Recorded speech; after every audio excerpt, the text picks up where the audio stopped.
बिस्मिल्लाहिर्रहमानिर्रहीम। अस्सलाम वालेकुम। आज हम मूंग दाल बना रहे हैं, जिसे आप दाल फ्राई भी बोल सकते हैं और दाल की कढ़ाई भी बोल सकते हैं और मसालेदार दाल भी बोल सकते हैं। तो जिसके लिए ये 1 कप मैंने दाल ली है, ये धोकर मैंने 1 घंटा पहले भिगो ली है।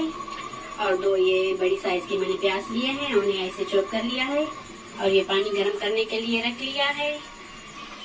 ये हमारा पानी गर्म हो गया है, हमने इसमें नमक डाल लिया है हस्बे ज़रूरत। ये दाल इसमें ऐड कर लेते हैं। हम अपनी दाल को गला लेते हैं और टाइम मैं इसलिए आपको नहीं बता रही कि देखते हैं कितने टाइम में ये दाल गलती है। बिल्कुल मेल्ट नहीं करनी, जैसे दाना दाना इसका अलग रहे ऐसे हमने ये दाल को जो है बॉयल करना है। ये हमारी दाल जो है वो अच्छे से जो है वो हो गई है, ये गल गई है। ये देख लें ऐसे गली होनी चाहिए, लेकिन ये मेल्ट नहीं होनी चाहिए। तो ये देखिए अच्छे से गल गई है। तो छन्नी की मदद से मैंने इसे छान लिया है।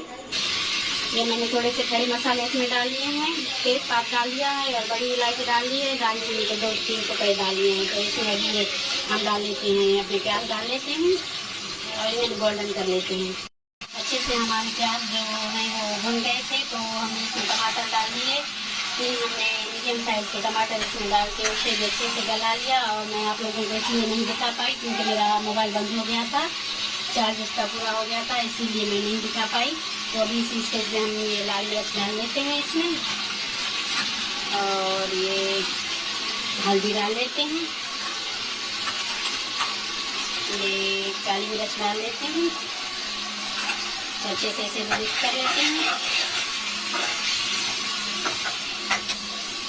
ये टूटा हुआ धनिया डाल लेते हैं इसमें, इसे भी अच्छे से मिक्स कर लेते हैं।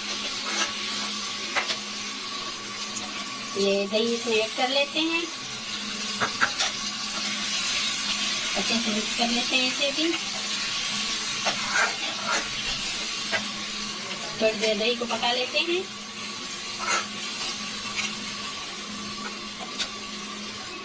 ये हंसते ज़रूरत नमक इसमें डाल लेते हैं। हमारी दाल जब हमने बॉईल की थी तो उसमें भी नमक था, ये ख्याल आपको रखना है। तो इसे अच्छे से मिक्स कर लेते हैं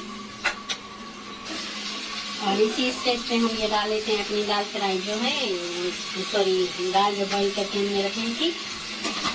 तो हल्के हाथों से इसे मिक्स कर लेते हैं, अच्छे से मिक्स कर लेते हैं।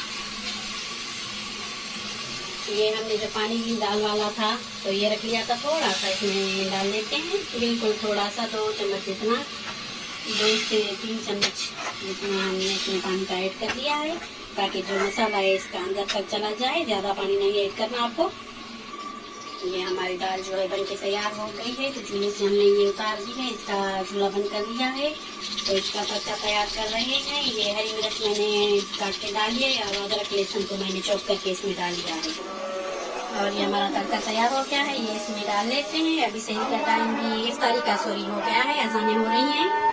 तो ये है हमारी दाल का फाइनल लुक। ये गरम मसाला मैंने इसमें डाल लिया है। अगर आपको ये रेसिपी अच्छी लगी है तो शेयर करें, लाइक करें और मेरे चैनल को ज़रूर मुझे दीजिए इजाज़त। मुझे अपनी दुआओं में याद रखिए। अल्लाह हाफिज़।